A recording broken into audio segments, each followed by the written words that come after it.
This is the extratime.com Monday podcast. Coming up, we've got Dave Donnelly on the Republic of Ireland women's team who are playing two vital World Cup qualifiers over the next couple of weeks. David Corkery will talk to us about Munster and how they're playing.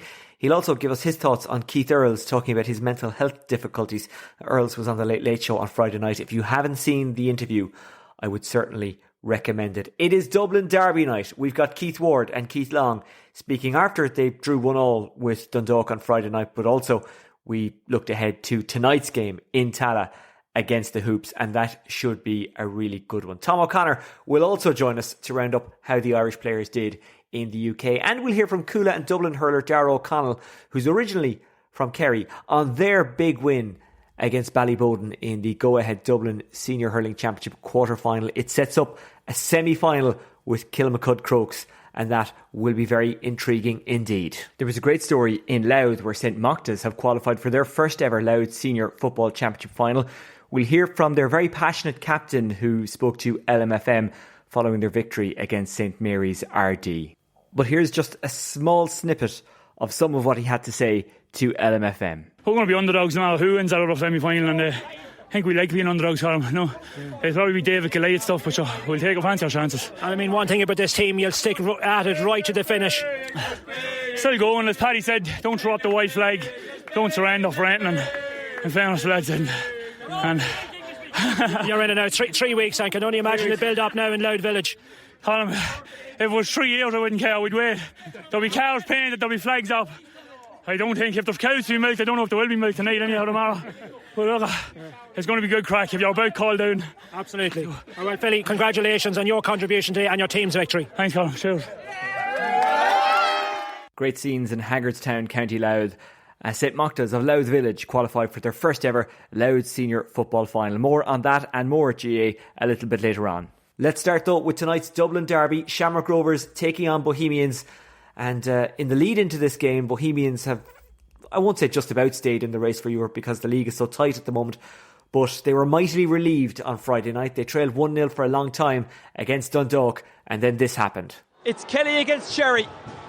A controversially awarded penalty. Originally, it was given as a free kick. Then the assistant had a word with the ref, and the ref gave a penalty.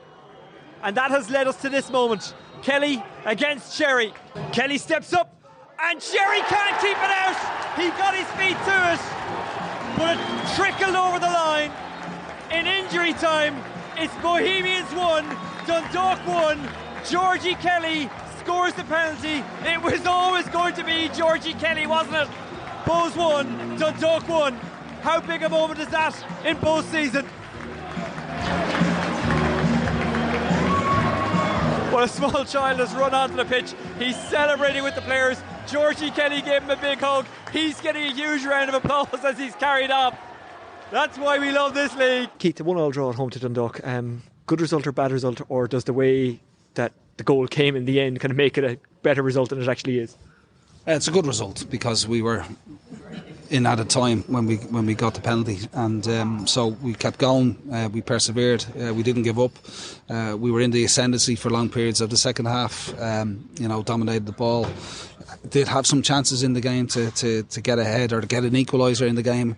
I think it's great spirit, great resilience by the players to keep going right until the death, and we've dug out a point from a game that we looked that we weren't going to get anything from, even though I felt our performance certainly deserved something, if not the 3 points. So we'll take the point. It's not ideal. We obviously would have liked to have won. Dundalk are a good side, very good players. They're in a great run of form, so they bounced into Dalymount tonight full of confidence. We've had a lot of changes tonight. We've had to, we were without Rory Feely through suspension. We were without James Finnerty with a groin injury, without Kieran Kelly with a knee injury. We were just about able to patch Kieran up to sit on the bench tonight. So that's 3 centre halves, 3 players that can certainly play centre half for us. 3 of the boys were away with the 21s. They only came back in for their first training session with us on Thursday night. So, I think Rossi visibly tired. Dawson got tired as the game progressed. with all the changes that we've had to make, like I said, I think the subs came on and made a positive impact. And like I said, I can't praise the players enough for keep going, for getting out, grinding out a result. Obviously, our objective tonight was to try and win the game. Unfortunately, we're unable to do that, but it's important that we didn't lose. Is it a worry that fatigue will still be an issue on Monday? You mentioned there some of the guys that were tired, and they were tired coming in. Can they be fresh as you want them to be for Monday's game, which, look, no one needs to be told how big it is? No, they unfortunately they can't be as fresh as we would like, obviously, with such a quick turnaround. So it's an energy sapping pitch, daily amount at this time of the year. It drains the legs, and it pulls at the joints, the muscles. So there will be some tired bodies there tonight. So but we can assess that over the next 48 hours, whatever side we put out on Friday. It's going to be a tough game. Shamrock Rovers have won again tonight, so they're going to win back-to-back league titles, and they're a difficult team to face at the best of times. So it'll be tough. It'll be a quick turnaround, obviously, but we'll try and get ourselves as ready as we possibly can for Monday. And finally, because it's such a big game, because it's the Dublin Derby, do you think that might give guys an extra bit of percent, an extra boost of energy? Does that is that a thing in football? Can it be a thing for Bohs on Monday? Yeah, we're playing big games. We're in the business end of the season, so there's everything on every game. There's something to play for in every game. So it's a derby, like you said. Rovers, we'll be looking to win. We'll be looking to win. We'll try and put our strongest side out that we can, and let's see where we go. The pitch is obviously very good out in Cuala, so I think they've won comfortably enough tonight. They were able to bring bodies off. So, but listen, we'll look after ourselves, try and get ourselves as prepared as we possibly can. Be ready for Monday's challenge. Big Dublin Derby. Big home vocal support, and we're looking forward to it. That's the challenge. We've got a young team, and the games are coming thick and fast, certainly now between now and the end of the season. Best of luck on Monday. Thank you. This is the ExtraTime.com Monday podcast. As we speak, it's Friday night. We're in Dalymount Park just after Bohemians 1-1 draw with Dundalk. Keith Ward joins us. Keith, was that a good result or a bad result? I suppose to get a last minute equaliser is a good result. Looking back in the game, probably I think we probably deserved it to win, just going on chances and that. And second half, I thought we had them pinned in. We probably had the better of a first half. They caught us with a goal. We'd be disappointed to give away with. But all in all, I suppose to get a late equaliser and to not lose is probably a good result in the end. How much does that change your mindset for the next 3 days rolling into the next game? Is it a positive mindset, or are you pretty much able to kind of put a full stop at the end of it after any game, no matter what the result was like, no matter what the performance was like, and just look at the next one? Or does the way this ended affect your build up for the next one? No, I think the way it ended and how we kept going to the last minute and we're driving for the winner even with the last few minutes, I think it's a positive, and I think we have to look at that as a positive, and that we dug into the end and got a result that we deserved. So yeah, and look, Monday takes care of itself. They always do. It's a big Dublin derby, but we'll be looking forward to it. It's a tough game, Rovers obviously we'll go on and probably win the league, but form and that sometimes coming into these games doesn't really matter. But we'll go over confident. We've beat them this year, they've beaten us. It'll be a great game. Should be a good crowd and that, and I think we're all looking forward to it. How different is your build up to a Dublin derby than it would be to any other game? Do you get more nervous? Are you thinking about it more? Are you trying to think about it less? Are you telling the family and friends to not mention it? What's it like? No, to be honest, obviously I've been around a bit now, and it's just another game really. It's when you win, it's great for the fans, but for us at the moment it's just 3 points. We're going over there needing 3 points, wanting 3 points, but the win is obviously the bonuses for your fans and everything that goes with it. But for us, we just need 3 points on the board to push for Europe.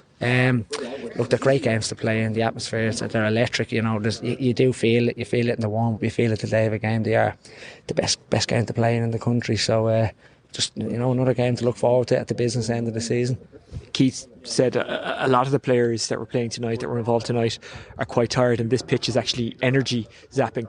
Does a Dublin derby give you a bit of energy, or is it different? It is different. It is. it's more the fans that give you that extra bit, you know, that extra push. That's what I mean about going in. If you're winning over there, your fans, you're digging in. You hear the roar, you hear the, you know, it makes a difference. The pitches, obviously, this time of the year now, of the weather and that, they're getting a bit heavier. It's tough on the legs, but that's what we have a squad for. You know, we've some serious players here. We had a strong bench tonight. Keith emptied the bench tonight, and the lads that come on made a difference. So, it's a big week for us, and we knew our squad's going to be used. So it's nothing we haven't done or nothing we're not prepared for. How disappointing would it be to not make Europe this season if you weren't to do it through the league or the cup? You still have 2 chances, but there's no guarantees. No guarantees, absolutely. It'd be massive. You know, at the start of the season, we were kind of thinking minimum would be the cup. Like I said before this year, it's a turnaround in players with Bows. It has been over the years, but I felt like we have gelled this year. But you know, where we are in the league, we're maybe hoping to be doing a little bit better, but we still back ourselves. We still think we're more than capable to get Europe. And you know, we're not even thinking about the cup yet. You want to do your business in the league. The cup is obviously the cup. It takes care of itself next Friday, but we're not thinking like that. We're going to Rovers on Monday for 3 points to get us closer to Europe, not to beat Rovers. It's just 3 points we need on the board, and that's what we're pushing for every league game, is to get into Europe. What are your favourite Dublin derby memories? Your own personal ones? Yeah, no, there's a good few, to be fair. We've had some good nights here, great nights in Cuala. You know, the 99 minutes stands out with Darragh. I was part of the first Bows team in 2012 to win in Cuala. Kev Devaney scored.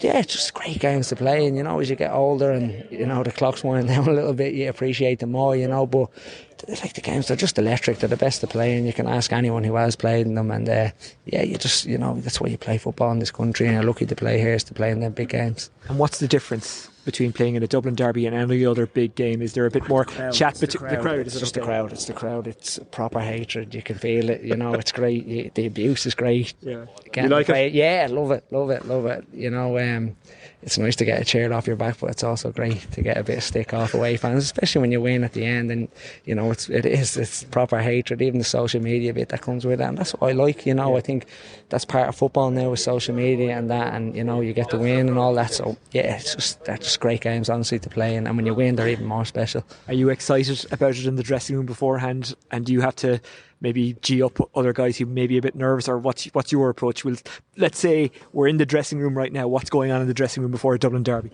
Oh, I think we've enough experience in there. You know, it's mad.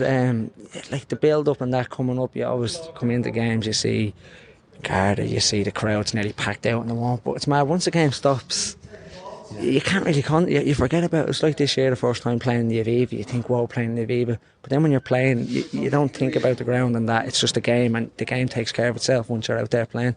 Yeah. Okay, well, the manager's here, so I better wrap it up because he wants you to go home. Thank you very much, Keith. Thank you very much. All the best. This is the extratime.com Monday podcast, and we're joined by extratime.com's Dave Donnelly. Dave, how are you? Not too bad. How are you? I'm good enough. It's a huge week for the Republic of Ireland women's team, and in fact, I would say women's football overall, because the under-19s are playing European qualifiers against England on the 20th and against Switzerland on the 23rd in Northern Ireland on the 26th. All of those games will take place in Limerick. But the senior women's team have 2 World Cup qualifiers. It's the start of the 2023 qualification campaign, and it's a pretty tough start. They're at home to Sweden on Thursday night. Then on Tuesday week, that's tomorrow week, they're away to Finland. First of all, let's talk about the squad. It seems pretty settled, and there doesn't seem to be any real debating points and talking points about players who should be in. It seems that everyone who should be in, everyone who is putting their hand up, is in. Yeah, it's more or less the same as it was for the Australia game a few weeks ago. Amanda Budden came in as a 4th goalkeeper because she's been particularly good in the league for Shelbourne this year. She's picked up an injury today in their game against Treaty, so I'm not sure how fit she'll be going into the game. Kyra Caruso has come back in as well, the American-born striker who is playing in the Champions League in the same group as Kate McCabe's Arsenal. She's a striker. She's captain at HB Koga, or Kuga, however you say it. And they ran Barcelona, the European champions, quite close last week. I still think she'd be kind of down the pecking order in terms of strikers, especially going into a competitive game. But more or less, I think the team you saw against Australia, maybe with a couple of changes, would be fairly close to what you can expect for the two games coming up. Sweden are good, aren't they? They are the top seeds. Finland are the second seeds. Sweden were in the Olympic final a few weeks ago. Well, a couple of months ago now. They got to a penalty shootout with Canada. They really should have won it. They had a penalty to win it, and they didn't, and ended up losing it. So yeah, they're a hugely accomplished team. In the World Cup 2 years ago actually, they knocked Germany out, who we know from the last campaign, and I would consider them the best team in Europe, if not the world. So they're a hugely accomplished team, full of professional players. A lot of them would be based in Sweden as well, but would be based around the major leagues in Europe, in Germany and in England as well. So it's very much a case that we would be considered second favourites in that game, and even having been at Tallaght Stadium on Friday night for the game between Shamrock Rovers and Sligo Rovers, I didn't notice that the pitch has been moved a little bit. So I would think that that's probably an indication that that the pitch is going to be taken in, and maybe we're just going to try and strangle them a little bit and make sure that they can't play too much of their expansive football, and maybe hope to nick something. We do have a decent enough record against very good teams, though, don't we? We tend to step up. We tend to play well, even against Germany in the last qualification group. I know we lost away, but like Germany were beating teams 9 and 10-0. They only beat us 3-0, and we did well against them in Tallaght, if memory serves. Yeah, well, it's always the thing, I think, with Irish teams in general. We tend to play up to the opposition and maybe down to the opposition as well. I'd expect Ireland to be very competitive, particularly I think defensively we should be fairly good. We give up a few chances, but I think the sort of three at the back model, maybe it takes Kate McCabe out of her best position, puts her at wing back, but otherwise I think it gives us a lot more solidity in midfield. Denise O'Sullivan is playing, the best football of her career. We still have a bit of I suppose we don't have a regular choice up front for really in the front three at all. A lot of players come in and out. You've had Amber Barrett in there recently. You've had Leanne Kiernan was in there for a long time before her injury. She's in hot form for Liverpool, but that is in the second tier in England. Obviously Lucy Quinn came in and scored within a couple of minutes of her debut. She's an interesting option up there, although she usually plays a bit further back for Birmingham. We have Rihanna Jarrett, obviously scoring well in the second tier in England as well, and Kyra Carusa, as I mentioned there. So there's plenty of options. Heather Payne, obviously, she's studying in the US as well. She's been in the bulk of Vera Pauw's starting lineups as well. So there's a lot of options there, but maybe scoring goals might be the area that we would be a little bit more worried about than conceding goals. But certainly Sweden and Finland would both go into those games as favourites. But as you say, yeah, if you look back at even the Netherlands in Colin Bowles' last campaign, we are able to play up to the opposition as well and really cause some problems, and on occasion maybe get a really good result. Are the games against Sweden in this group kind of shots to nothing, and is it the likes of Finland that we have to take points off? So like this week, if we lose to Sweden, okay, we'll be disappointed, but it wouldn't be too bad if we could even get a draw away to Finland. Is that the way that you'd look at it? Yeah, I suppose I compare it to the last World Cup qualifying group, the one that Colin Bell was in. We had Netherlands, who at the time were the European champions, and we had Norway, who were, pretty close to that level as well. So you had two completely, top class teams, and it was always going to be a bit of a struggle.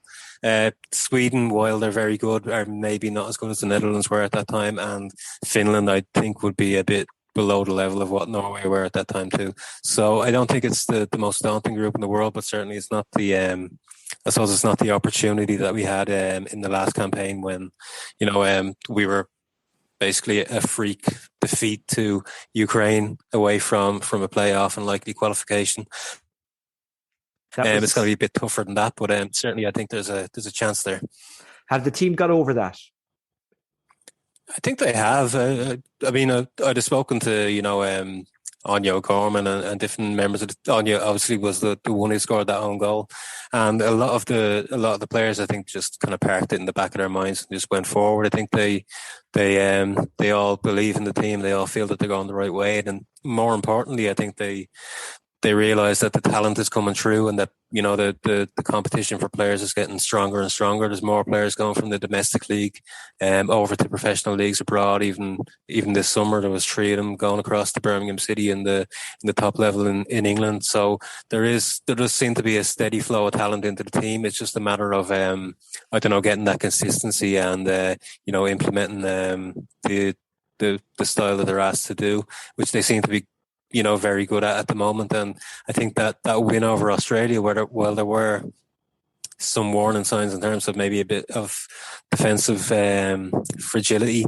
it was a team with a few changes in it, and I would expect Ireland to be a lot more solid defensively, particularly coming into the Sweden game and the Finland game.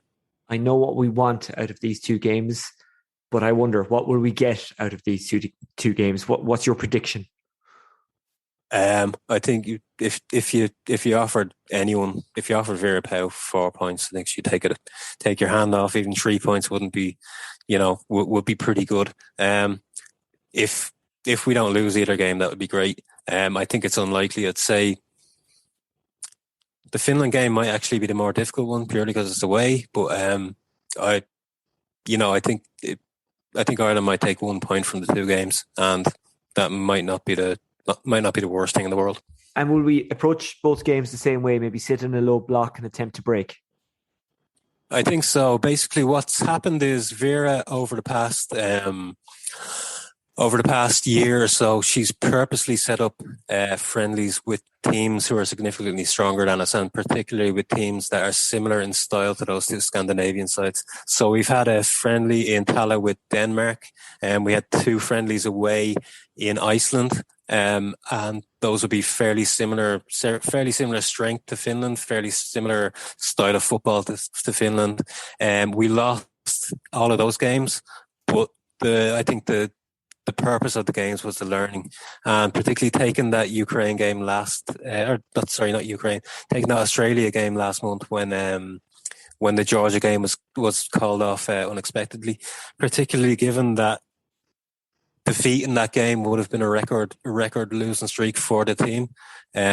It was a brave decision, but I think it ultimately paid off, because what was a very good Australia team and an Irish team with a few changes in it, things seemed to start clicking, and they were fairly comfortable winners in the end. And I think they'll take a huge amount of confidence from that. Okay.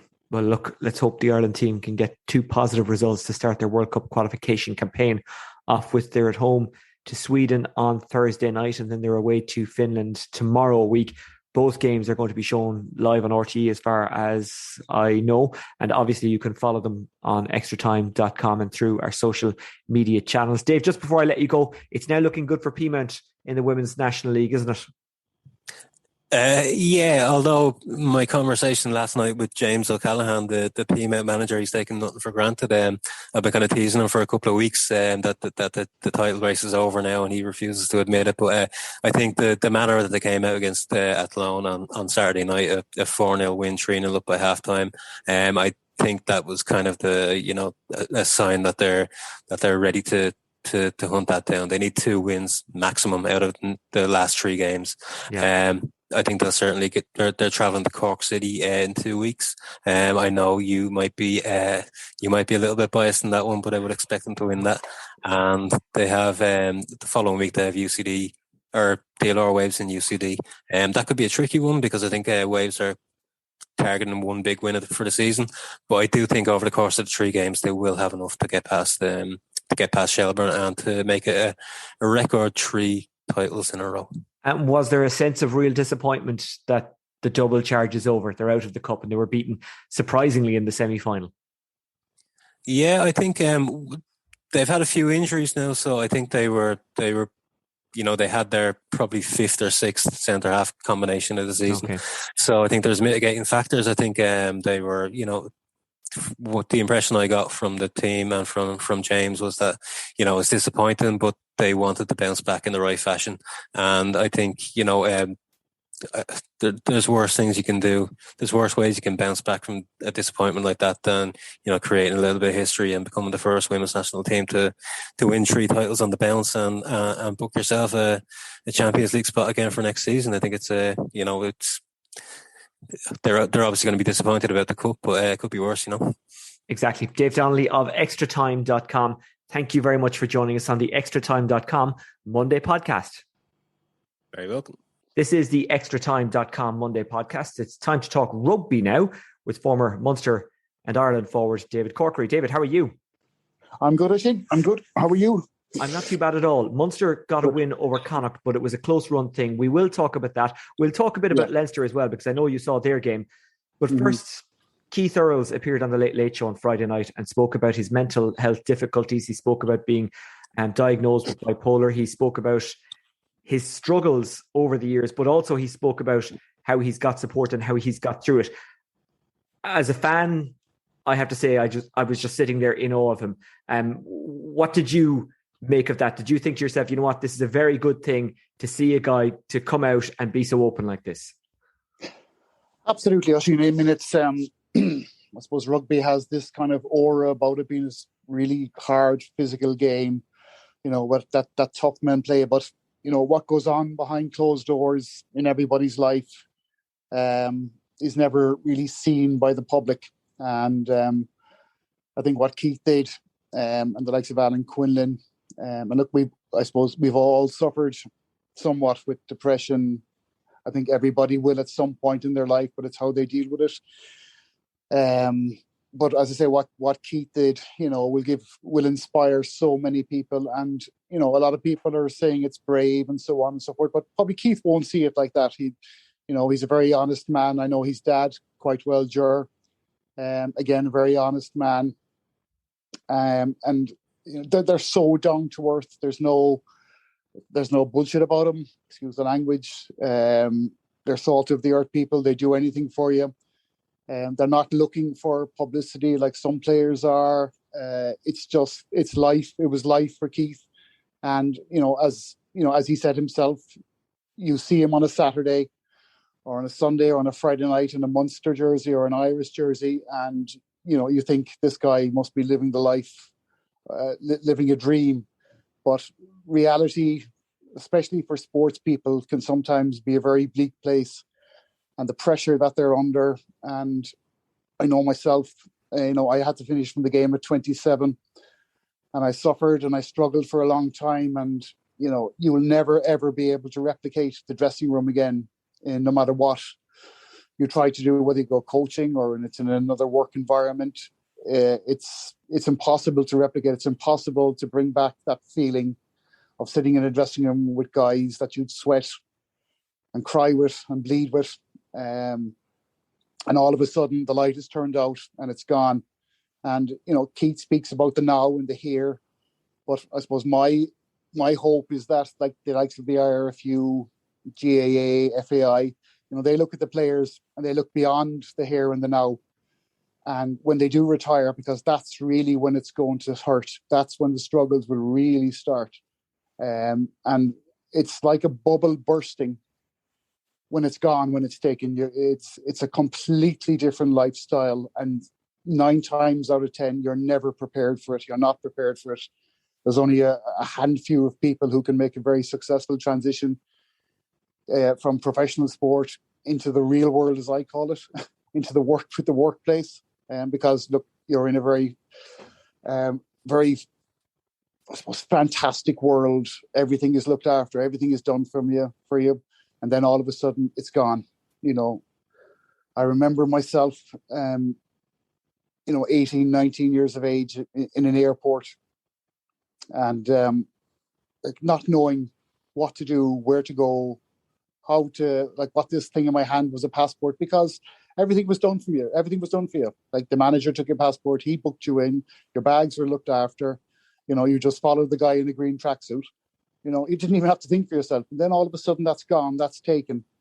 And, so as I said, my hope and concerns would be for players who are finished from the game, and they're gone. They're out there in the real world.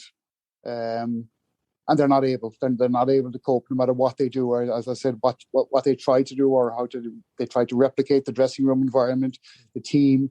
It's a family. That's the best way to describe it. It's an extended family, and all of a sudden the lights are turned down and it's gone. So what Keith done and Alan Quillan done, and all the sports stars from other codes have done in terms of coming out and making their struggles public is absolutely fantastic. There's no shame in it. You know, they don't look at it as being brave, and I don't think any other person should either. So it's an eye opener for everybody out there. People who live with sports people, they're going to find it difficult. So it's a challenge, and it comes with professional sport. It comes with high level sport, and I just think that it's something that it's going to grow. It's probably going to get worse before it gets better. And the help that is needed out there, it's actually there, but people don't know where to look for it. They don't have the telephone numbers. I know there's certain player unions now doing a lot of work behind the scenes, but I think the governing bodies really need to step up to the plate a bit more. Okay, well, I'm glad to get your thoughts on Keith, but also the wider point of mental health in sport. And I know it's something you've spoken about in the past, and I appreciate you speaking about it here, because when I spoke to you last week to do this podcast, we didn't know we'd be talking about this. It was only on Friday night when Keith popped up. No. Let's talk about Munster over the weekend. What did you make of the performance? They just about got the win against Connacht. 20 points to 18, I think, was the final score. Yeah, I suppose actually if we look at their last 3 games, which they won really, really well. They won with bonus point victories, and they played a brand of rugby that, has seemed alien to Munster over the last 10 years. And I think everybody is expecting, or was expecting, that against Connacht. Connacht, look, despite their fiery nature and their never give up attitude, at best they're probably, on a year in, year out basis, they're a mid-table team, and everybody was expecting Munster to blow them away. But the amount of unforced errors, I mean, when you look at the Munster line-out, it looked as if some of those guys had never met each other before. They were getting calls mixed up. They were overthrowing, underthrowing. And that's, at a professional level, that is simply not acceptable. And if Munster were playing a team like Leinster or any of the French sides or some of the better English sides, they would have been blown out of the water. Like, that game would have been over at halftime, because Munster were just so sloppy. They were unable to convert their red zones into scores. So Munster are evolving, and have been evolving, you could say, probably for the last 15 years now. They're trophyless for the last 11, and that for a team of Munster's pedigree and reputation, that's not good enough. It really isn't. I know there's been a lot of talk about Van Gran and his contracts and so on and so forth, but he's there 4 years now. So in my opinion, this is his last roll of the dice. If he doesn't produce silverware this year, then I think it's time for him to move on. I'm sure the guy would do anything for Munster to win a trophy. And so would all the coaches and the players. But there comes a time when, it's time to move on and bring in some fresh ideas. And what really frustrates me is that this time of the season, and it's happened over the last couple of years, is that Munster play a brand of rugby that they just seem to stop when the big boys come into town, when the likes of Leinster, Toulouse, Toulon, when it gets to the knockout stages of the Champions Cup. They go back to this really low-risk type of rugby, this one-out runner, box kicking. Like, I'm sure Conor Murray must be going through a pair of boots a week because of the amount of box kicking he does. It's non-adventurous. There's no risk involved. It's horrible rugby to watch. And I mean, in order to win medals in professional sport, you need to take risks. And Munster just don't seem to be taking risks. And I don't think they have the personnel to play the type of, I suppose, South African-based, forward-based power game that they do when it comes to the crunch games. And that, in my opinion, that's why they haven't produced silverware over the last 11 years. And I think it's time now for them to really front up. They have a fantastic squad. They have a young squad. They have experience. Like, when you consider Peter O'Mahony has never won a medal with Munster, that is something, it's hard to believe. And a lot of people would say that it's not true, but it is true. He's never won He's never had a medal dangle over his neck and been able to sit in a dressing room with his fellow teammates and share a beer with a trophy in the room. And it just seems wrong for a player of Peter's calibre. And look, the injury to RJ Sneeman is a massive blow. He's exactly what Munster needed. But again, we spoke about the mental issues. I mean, I would be more worried about his mental issue than his physical issue. But he's 26 years of age. He's now suffered a second cruciate ligament. 1 minute he's riding high on the crest of a wave, and the next minute he's looking up at a surgeon with a scalpel in his hand, and his future is just hanging in the balance. So, is he just cast aside now, or is there psychiatrists working with him and looking after his mental health? Because if you don't have your mental health, you have nothing, no matter how fit you are. You just can't function. So, look, Munster going forward on Friday night, I think they played horribly and they still won the game, which is not a bad sign of a team. But against a better team, that game would have been over at half-time. Do you mind me asking? Sorry to cut across you. How they played horribly, and what I mean there is did they just do the one-out runner thing and the low-risk rugby thing that you've talked about? That they've done in bigger, or did they just get their game plan wrong? Did they just not play well? Did they try to play rugby and it just didn't work out? What do you mean when you say they played horribly? They didn't play rugby, Oisin. That's the problem with them. I mean, their functionality was very poor. They were breaking down. They were knocking on balls. Their level of excellence was well below par of what any professional team should be, especially Munster playing at home in front of almost a full audience. The amount of times they knocked on a ball with the try line within sniffing distance is criminal. It's hard enough to get into that zone without coming out with at least 3, 5 or 7. I mean, Declan Kidney spoke about it for years, that when they get into the 22, the minimum they come out with is 3 points. So it's 3, 5 or 7. And the amount of times they got in there and came out with nothing was, it's a sin at that level, at professional rugby, not to be able to convert points or pressure into points. And is it a case, do you think, that they can get that right, that they had a horrible day on Friday, they didn't play well, but they're evolving, and that's something that might come right over the next couple of games in the United Rugby Championship going into the European games? Yeah, I mean, when they play with a kind of an almost free spirit, they look like a fantastic team. They look like a world-beating team that could compete with any team, any club side in the world. But when they go back to this one-out runner, it's so predictable. It's easy to stop. All you need is 1 or 2 lunatic back row players on the opposition side that are prepared to put their body on the line, and they can stop that quite easily. And then when they're out around the midfield and they're attacking within the 10, you see Conor Murray or Carberry put up a box kick, hoping that they might win the ball back. I mean, as I said before, it's hard enough to win the ball in the first place without, kicking it up in the air and hoping that you might win it back with a good challenge. Against some of the back threes, especially in the French rugby, you do that. You kick poorly. You kick even 5% off where you need to be kicking, and they will rip you apart.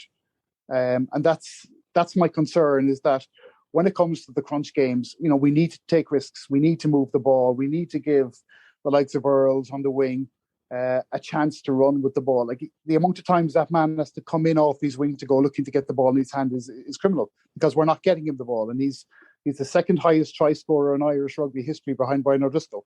And, we don't get him the ball. We have got fantastic players. We have got youth. We have experience. We have everything we need. As I say, the Sneeman injury is very disappointing, but it's not the end of the world. You can't be relying on one player to get you over the mark. And I think this year we have a squad. We've Delandier coming back. We've Chris Farrell coming back. You'll have Conor Murray. We're coming back into that setup. And it's there, but it's the game plan that I'm worried about. It's what's coming from the coaches down to the players and how they're implementing it on the field. That's my concern, because ultimately the coach will tell the players how they play. And I would just love him to give Conor Murray and Carberry and Ben Healy, these guys, that little bit more freedom to play a bit more heads-up rugby. Because if we go back to this one-out runner, box kicking, it's time to turn off the TV, and we will lose the audience. We will lose the 16th man as well, which is, not great for Munster rugby. What did you make of Connacht? Connacht, I thought, were typical Connacht. Spirited, never give up, a team full of, I suppose, non-household names, apart from Bundyaki, maybe James or Jack Carty. But Connacht played exactly the way Connacht play. And Munster should have known that they were going to be in their face. They were going to be pulling and dragging and niggly stuff. And Munster just weren't able to deal with it. As soon as they dropped one or two balls, the heads dropped. And again, the game plan was brutal. They went back to this one-out, flat playing rugby, runner after runner. And like when you play against a team like Connacht, all they want to do is tackle. They'll be pushing each other out of the way to make a tackle. I mean, they're a horrible, horrible side to play against, especially when they're at home. And they were just, it was just typical. It was just typical Connacht. And it's exactly what Munster should have been prepared for, but they weren't. And they really, look, if you want to call a spade, they shouldn't have won that game. I mean, the try that they scored, the try that Munster scored was just before halftime wasn't a try. There was two players clearly offside, and how the fourth official didn't spot it is beyond me, because there's so many cameras now, you can't get away with anything. And for something as blatant as that to be missed, needs to be questioned, I'll be honest with you. And if I was Andy French, the Connacht coach, I would be rather pissed off. Excuse the language again, but it's a big game for them. It's a local derby. They should have won the game. They probably deserved to win the game. And Munster need to look at this now. They need to look at the reasons why. They've got 4 away games now on the bounce. I think 2 of them are in South Africa. So it's going to be a tough next 4 weeks for Munster, and then you're going into the autumn international, so they'll be deprived of their international stars. But in saying that, then it's a great opportunity for the younger players to come through. So the next 4 weeks will tell a lot. You're playing away from home 4 weeks on the bounce. It's not that easy. Yep, certainly isn't. Just before I let you go, David, I know you got to look at Leinster on Friday night. Yeah. Is it safe to say you are impressed with them? Yeah. I mean, anybody who can say they're not impressed with Munster with Leinster is telling you a lie. I mean, what the one thing that really stands out to me about Leinster is their ability not to panic. They just look so calm and collective and assured as to what they do. It's frightening, and we all know of the conveyor belt of players they have coming through from the school setup. They have it right, and Leo Cullen, I think, has got that team to a certain place that I don't think any other province in this country has ever been at. I think no matter what 15 goes on the field for them, they're so clear and precise in their game plan, and everybody knows what each other player is doing, and just the quality they have. I mean, if you look at their bench last night, I mean, I think they're such a complete side. Like, they scored 7 tries against a Scarlets team who were embarrassed by a Munster B team a week ago, and everybody was expecting a bit of a knee-jerk reaction from them. They would come out fighting, and they would ask serious questions of Leinster. But like, Leinster went out and scored 50.7 tries and almost did it at a canter. It's frightening. It's frightening to see how good they are, how far ahead of the rest they are. And I think Leo Cullen, as I said, he deserves a lot of credit that he isn't getting. And if you're looking for the next Irish coach, I wouldn't really be looking beyond Leo Cullen. Okay. I think the man has done a fantastic job. Okay. David Corkery, formerly of Munster and Ireland, thank you very much for joining us on the extratime.com Monday podcast. Thanks a million, Oisin. Anytime. This is the extratime.com Monday podcast, and at the moment we're standing outside Parnell Park with Darragh O'Connell of Cuala. And Darragh, you've just come through an epic go-ahead Dublin Senior Hurling Championship quarter-final, beating Ballyboden after extra time by 2 points. First of all, how do you feel? Yeah, it was a brilliant battle again. It has been over the last couple of years with Bowden, back to the final last year, and there's never really anything between us. Point or two again today at the end, and we're just delighted to get over the line. It's knockout hurling, and look, we're on to the next game, and that's the most important thing. I often wonder what's said at half-time and extra time when it's tight. Is it tactical? Is it just blood and thunder? Is there any point in giving anything tactical because guys might be able to take it on board at that stage? What was said in years? I suppose it's important, lads coming in, you have fresh legs and things, just trying to get them on the ball a little bit more and things in extra time, because I think players have played, at that stage 70, 75, 80 minutes almost. So you're just trying to, but look, at the end of the day, I think tactics and things goes out the window a little bit, and you're just trying to play it ball after ball and hope that, you get a couple of breaks and you can take scores from them. Sean Brennan deserves an awful lot of credit for his absolute wonder save from the stick of Pierce Christie. It was an absolute brilliant save, and again the last day against Bridges he did the same thing. Look, he has, over the years, Sean has pulled off many super saves for us to keep us in games and things, and I suppose he'll tell you that's what he's there for. But again today at a crucial juncture, it was a super save. He kept his cool under pressure. How difficult or otherwise is that to do? And we'll use a moment that you were involved in as an example, if that's all right, and you can try and talk me through what you're seeing, how you're feeling, how you managed to make the right decision under such pressure. I think it was you who got the ball to David Tracy. David Tracy was basically hugging the touchline. Not to blow my own trumpet there, because I don't like to do that, but I said in commentary, if you're Cuala, he's the man you want on the ball at this moment. Sure enough, Tracy nails it. Okay, Cahan went on to win it, to score a point, and you won it by 2, but that was essentially the winning score. Talk me through that moment. Yeah, I suppose, look, I don't really remember. I remember getting the ball, and that stage, just as you said there, you want your shooters on the ball, best man in the best position, and at that stage, I'd want no one else other than Dave and Tracy, even if he is standing on the sideline, I'll Is it instinctive? Would you have practiced that in those kind of box drills that you do in training, the ones where you put a load of players into a small space and you just pass it off to the best guy and it's really tight? Is that where that came from? Is that how you work on moments like that? Yeah, I suppose when you're under a little bit of pressure and training, definitely I suppose that's what you're trying to replicate in training, is to get that pressure scenario where there's a man on your back or whatever, and you're just trying to get the ball out and get it to the man who has that that's split second where you can have a look at the post and put it over. But look, at that juncture, it's you kind of do whatever you can, and in fairness, it was a super score from the sideline. It's Kilmacud Crokes in the semi-final. Let's be honest, you don't like us and we don't like you. I'll say we, even though I'm now, as of today, unfortunately, as the Junior Fs have been knocked out, a former Kilmacud Crokes hurler. But anyway. I'm sorry to hear that. Yeah, it's a big loss. It's a huge loss. But, not just the Crokes, but the Dublin. Yeah, I suppose, look, after that battle today, we'll recover tonight and tomorrow, and then we'll look forward to that in probably 2 weeks' time again, I suppose. But look, like Bowden, we've had great games with Crokes over the years, and I'm sure the next day will be the same. You came through a battle against Bridges, you've come through a battle today. Does that essentially kind of take some pressure off you, because everyone's looking at Cuala, given what you've done? It's a compliment to you and expecting success.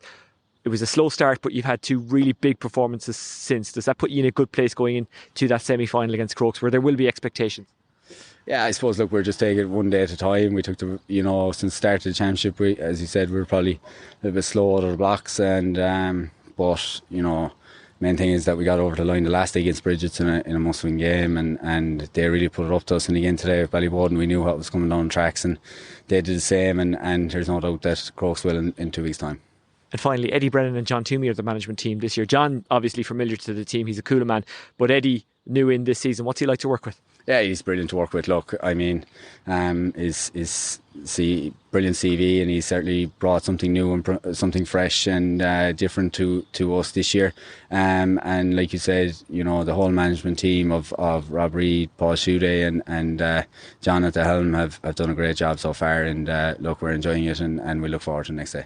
Darragh, thanks for chatting to us on the extratime.com Monday podcast. It's just after the game, and I'd say you're absolutely knackered. What's the recovery going to be like now? What will you do when you go home? When I go home, well, I hope the small one's in bed first of all, I think I'll just relax and put the legs up, and then I suppose it's always nice being close to the sea and things, and maybe get down for a bit of recovery. But the main thing is legs up for the night, I think. Yeah, you're not a hipster. You were doing sea swims before they were cool. I'm not sure about that.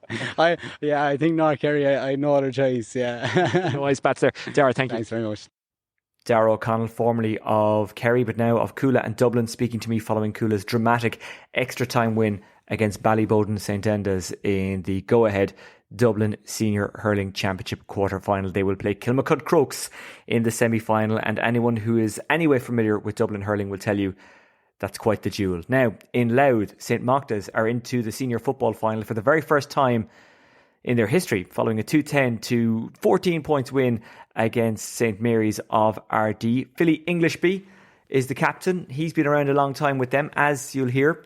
He's been speaking to Colm Corrigan of LMFM, and look, one of the reasons we're bringing you this interview is not just because St Machtas won, because there was games all over the country where teams won. Okay, it's special that they are into their first ever senior final, but what's more special is his passion and the passion of those around him. Anyway, check it out. Here he is speaking to Colm Corrigan of LMFM. Philly Englishby, enjoying the moment here, and why wouldn't you? St Machtas in a first ever senior final. It must be a great feeling, Philly. I don't know, Colm, it's unheard of. Just said the lads there, Machtas in a senior final. I never thought I'd see this day. Started out in 06 in junior. I think there's 5 of us out there still playing from the 06, 07. And we're in a senior final. I just can't believe it. Well, I can believe it, but I can't believe it because I know that team, some of them young guys, that's all they do. Train. Oh, I don't know what to say. I remember speaking in the car park after the group match here, and there was a kind of a feeling of deflation that you might have left it behind a bit, but I'm sure this makes up for this result. We felt that day that we just let them in for handy goals, and we worked on it during the week that if we could stop them scoring goals, they hadn't really scored that many points all year, like, so they were banging in 3 or 4 goals. Said if we can stop that, we'll have a chance. And oh, jeez, it was tough. Yeah, and tell the end of the game, it was obviously nerve-wracking stuff again. Were you worried that it was going to end up the same way? Because there was always maybe a threat that they could score a goal and maybe wipe out your lead for you. I don't think this Mox team ever does it in the handy way, Colm. Intermediate final 2018, 7 points up, went behind, got back. Last league in the Marys, went behind again, lost. Today we just said don't let them in. And thank God, I know who's someone looking down us, maybe my mother, hopefully, but Jesus. And it was such a close, tense first half. There seemed to be a little bit of nerves out there, but the game then gradually opening up, and the goals obviously were a huge help in the second half. Yeah, I think both teams were trying to suss each other out, Colm. No one really wanted to go for the juggler early on, and no one didn't want to lose it in the first half, and I think it was 5-4 half time, which I thought would never be the scoreline, and then things opened up in the second half, and them goals, you have 12 goals in games, and today, thankfully, we don't usually get 2. We usually get 1, maybe. Yeah, and what about your own goal? Do you tend to score many, Philly? That's a rare thing, Colm, but look, I got it right there, and thank God. Hopefully get one in the final. I mean, this is huge progress for the Machtas club. I mean, you're only intermediate champions in 18. To do what you've done, a semi-final last year, now a final, it's a good example of the work ethic of this team, and it's got its rewards now. It's a crazy, Colm, the work that's going on, not from underage up to the likes of Craig, Connor, Jerry Gallen. I think they're only 21, 22. They're all coming up. There's people doing work behind the scenes from I think under 15s are in another final. So there's plenty of youth coming, and the youth keeps driving around, Like us lads are just kind of hanging in there for the crack. 3 weeks to wait out to the final. I'm sure you won't mind who it is at this stage, but you're not going into the final to make up the numbers. Absolutely not. No, definitely not. Look, we're going to be underdogs no matter who wins out of the semi-final, and I think we like being underdogs, Colm. No, it'll probably be David Goliath stuff, but we'll take a fancy our chances. And I mean, one thing about this team, you'll stick at it right to the finish. Still going, as Paddy said, don't throw up the white flag, don't surrender for anything, and in fairness to lads, and you're in and out. 3 weeks. I can only imagine the build up now in Louth Village. Colm, if it was 3 years I wouldn't care, we'd wait. There'll be cows painted, there'll be flags up. I don't think if there's cows to be milked, I don't know if there will be milk tonight anyhow tomorrow.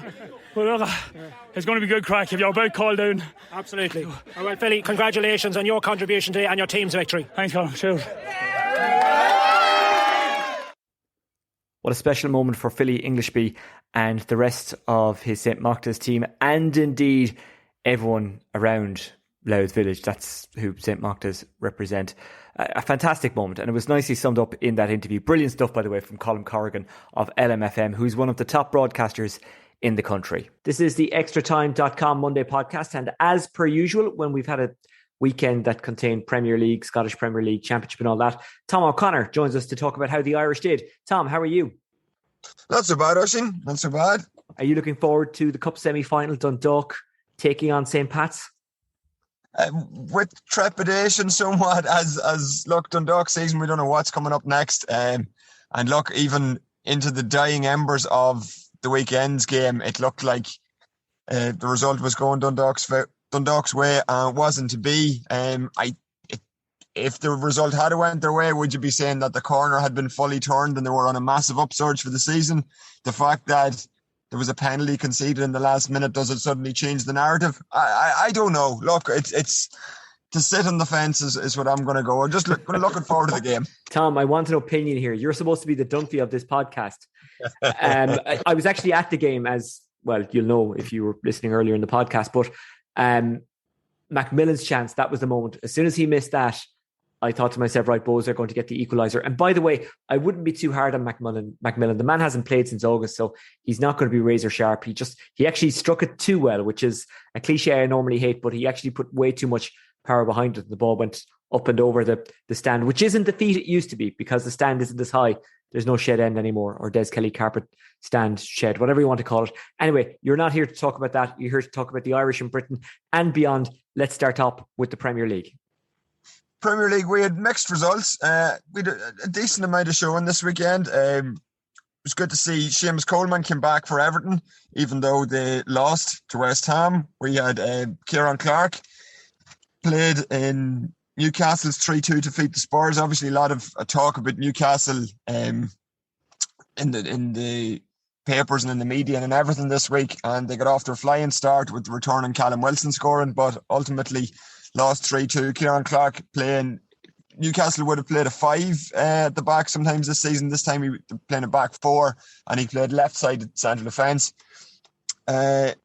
Also this weekend, we had, talking about defenders, Shane Duffy was outstanding again for Brighton. They drew 0-0 with Norwich, and we may have seen his goal line clearance to preserve Brighton's clean sheet. And look, he's playing super. He's one of their main players this season. And we had in that game actually Adam Ada come on for the last minute or so, but obviously didn't couldn't do much, didn't get the opportunity to do much.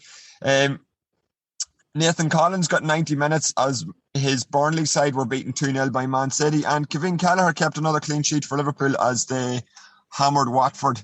I suppose, look, it's not anything Kevin Kelleher really did over the weekend that will be going viral, more so Mo Salah, but still for an Irishman to be on a team that's playing so well at the minute, look, it's a good sign.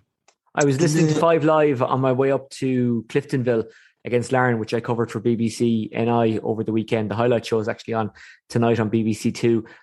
But one of the analysts, and I can't remember who it was, it might have been Andy Reid, gave credit to Kevin Kelleher. Apparently he made a good save. Nathan Collins, by the way, do you know, did he play in defence or where did he play?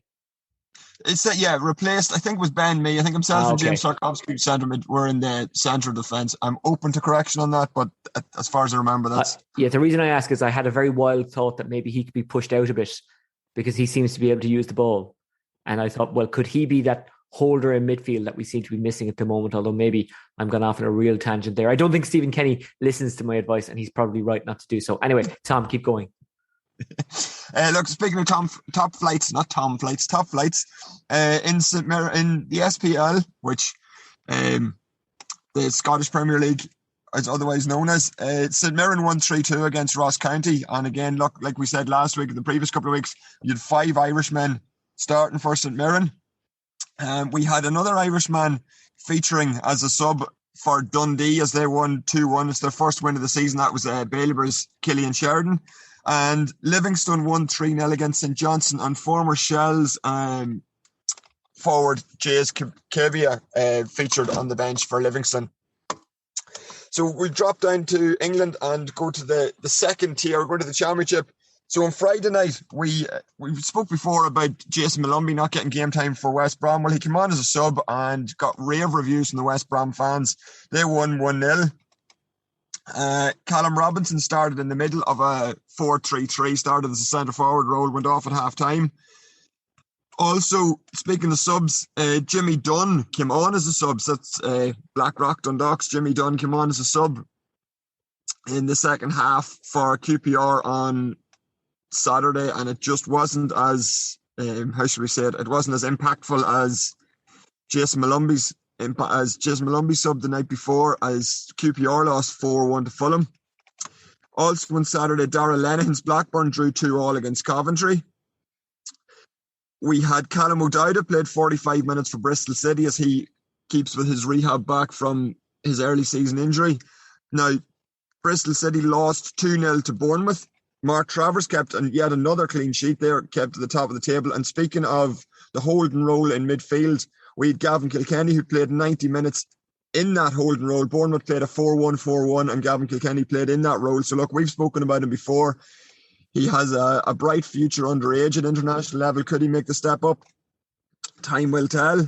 Also, midfielders, we had Jack Taylor and Sam Smodic, who both played 90 minutes as Peterborough lost 2-0 to Middlesbrough. Both of them obviously played with Stephen Kenny at under-21 level.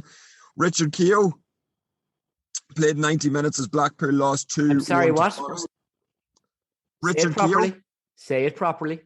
Richard Keogh. Keogh, there we go. I would naturally say Keogh, but I'm only going to allow our listeners know who I'm talking about. Then we had Preston and Derby drew 0-0, but on the Irish side, Alan Brown, Festia Basile and Jason Knight all saw 90 minutes. Obviously, Alan Brown and Jason Knight faced off against each other in midfield, and Festia Basile played right back. So look, it's nice to see game time for all three there. Then we had Barnsley lost 1-0 to Reading, and we had an interesting substitution in the 72nd minute as former Drogheda midfielder, and he was actually Shelbourne underage, guy called William Hondermark. Would have been a few articles over the last week in the media with him, but he's playing for Barnsley now. He's super talent, and it's nice to see him make an impression at championship level. He would have played for Harrogate last season, and he was actually previously at Norwich. Then also at the other end of the scale, we had David McGoldrick, who came on as a sub for Sheffield United later on in the game against Stoke. He actually assisted, Stoke were 1-0 up at the time. He assisted Sheffield United's first goal and then scored Sheffield United's winner, where he was teed up by Enda Stevens. So a good cameo appearance, a very profitable cameo appearance for Mr. McGoldrick. Okay. Down in League One, then we'd a brace for James McLean and a single goal for Will Keane as Wigan beat Bolton 4-0, and both men also recorded an assist, so very fruitful for Irish internationals in that game. Not so fruitful at Portsmouth as Gavin Bazunu lost 4-1, but on the flip side, the team he was playing was Chidozie Ogbene's Rotherham. So there was some Irish success there. Then we have an MK Dons side, which is three Dubliners. We've Troy Parrott on loan from Spurs. We've Warren O'Hara, who's ex-Bohemians. And then Peter Kyoso, who we mentioned before, is from Swords. All three played as they lost 1-0 to Shrewsbury. And also, then on Sunday, we had a Welsh derby as Cardiff were beaten by Swansea, so a tough defeat for Mick McCarthy, but Ryan Manning got an assist for Swansea, and Ireland under-21 cap Mark McGuinness was on the receiving end as his Cardiff side lost their sixth game in a row. James Collins came on as a late sub, but look, the pressure is on. There's going to be pressure on Mick McCarthy after that. And on Friday night, we leave the best to last. My namesake scored twice for Burton, and Conor Shaughnessy scored one as Burton won 3-2 against Morecambe. So Thomas O'Connor scored twice for Burton, and Conor Shaughnessy scored the others. Burton recorded a 3-2 win over Morecambe. And that's me. Okay, thank you very much, Tom. Before you go, I will say I'm a bit more excited when I hear about Irish players doing well in Scotland and League One, because when you look at what League One and Scottish-based players have done for Ireland in the last couple of games, it has been impressive. Bazunu, I know he's on loan from City, but he's playing in League One. Jamie McGrath playing in the Scottish Premier League. Will Keane coming in, I don't think he saw game time, but he is playing well, and it is exciting that we have a guy who's scoring goals. Callum Robinson is obviously doing it at championship level along with a few others, and that's exciting too. So it's an exciting time. It's a good time, isn't it? I think, look, you mentioned it, we've spoken about before, the importance of getting games in. Once guys are playing games regularly, it's massively important. And whatever level, like you say, look, League One, to some people, League One, well, we used to have Irish players playing in the Premiership, and now there's not as many. Yeah. To my mind, the quality across them all has gone up. Quality across all the leagues has gone up. So I just see games as being important. And I think once guys are playing regular games, then that's what it's all about for me. So just when you're talking about Scotland, it's important, I suppose. We see the likes of Liam Scales gone over, and he hasn't started playing yet. So the hope would be that if he is to develop, either a loan move out from Celtic or getting, maybe getting in. I know they have some injury and suspension headaches ahead of their game in midweek. So maybe hopefully he'll feature then. But look, once people are playing regular games, that's what we want to see. Look, Adam Ida as well, you'd like to see him getting more games. Andrew Mbamdele, we saw his class at international level, but you'd like to see these guys, even if they have to drop a level like the likes of Jason Malumbi, just to play regularly and keep their fitness, keep their match sharpness up. Because look, we've an international window coming up fairly soon again in November, so you'd like to see guys getting game time. And what I like as well is I'm hearing a lot of midfielders getting game time. Jason Knight and Jason Malumbi particularly, and Gavin Kilkenny as well. Who knows how good he can get, but Bournemouth are putting a lot of trust in him. And Jason Knight is very highly thought of. He's been unlucky with injury. May well have started for Ireland in the last couple of games had he not been injured. He came off the bench against Qatar. Kind of played in a more wider position from what I could see on the night. But it was just good to see him get him game time. Tom O'Connor of extratime.com. Thank you very much. And by the way, Tom will include the Women's Super League and all the Irish players and what they're doing in that from the weekend after next. But obviously, Dave joined us earlier to talk about the Irish women's players who were involved in the Irish squad. So that's kind of covered off for this week. But Tom, thank you very much. No problem, Oisin. Talk to you soon.